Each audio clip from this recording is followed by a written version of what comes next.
Assalamualaikum warahmatullahi wabarakatuh. Perkenalkan, nama saya Fitri Putra. Di sini saya akan mempresentasikan tentang teori dalaming dengan judul penerapan teori dalaming terhadap pertanggungjawaban tindak pidana pemerasan dan pengancaman. Kelompok pelaku tindak pidana dikategorikan menjadi 5. Yang pertama, mereka yang melakukan atau plegen. Yang kedua, mereka yang memerintahkan perbuatan atau downplegen. Yang ketiga, mereka yang ikut serta dalam perbuatan atau medeplegen. Yang keempat, membujuk agar perbuatan itu dilakukan atau witlocker. Yang kelima, membantu perbuatan itu atau medepletage. Konsep ajaran penyertaan tindak pidana sangat erat kaitannya dengan tindak pidana dan pertanggungjawabannya. Konsep dasar pertanggungjawaban pidana adalah konsep perbuatan pidana.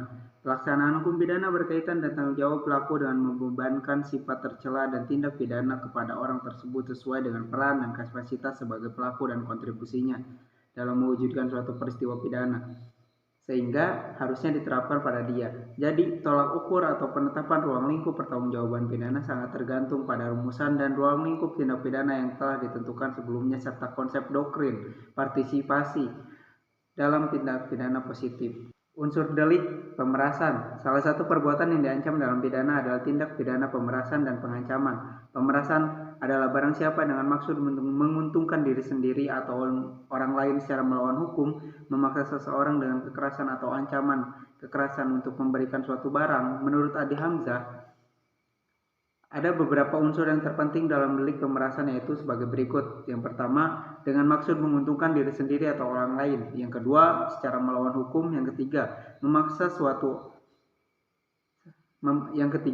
seseorang suatu barang yang sebelumnya atau sebagian punya orang itu atau orang lain dengan kekerasan atau ancaman kekerasan untuk memberikan atau supaya membuat utang atau menghapuskan piutang. Konsep penyertaan. Konsep penyertaan dapat diartikan adanya dua orang atau lebih yang melakukan tindak pidana. Orang yang turut serta melakukan atau medepleger, yang di antara kata turut melakukan dengan kata bersama-sama pada hakikatnya sama. Namun umumnya dalam pengertian sehari-hari cenderung menggunakan kata bersama-sama. Menurut Tauhid Kartanegara, untuk adanya medepleger harus dipenuhi dua syarat, yaitu yang pertama harus ada kerjasama secara fisik, yang kedua harus ada kesadaran dari kerjasamanya. Untuk lebih jelasnya tentang unsur penyertaan ini saya sertakan di atas. Jadi inti kasus di atas adalah adanya pemerasan dan pengancaman. Untuk lebih jelasnya saya sudah sediakan slide di atas. Ini merupakan inti dari kasus.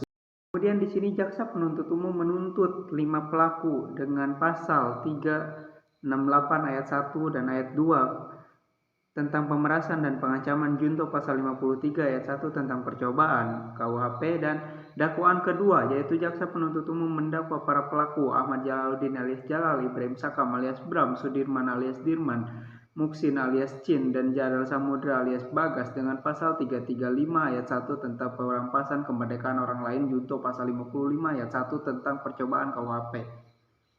Hakim dalam putusannya mengingat dan memperhatikan ketentuan perundang-undangan yang berlaku, khususnya pasal 335 ayat 1, junto pasal 55 ayat 1 KUHP tentang hukum acara pidana serta peraturan perundang-undangan lain yang bersangkutan, dengan sehingga para terdakwa diadili sebagai berikut.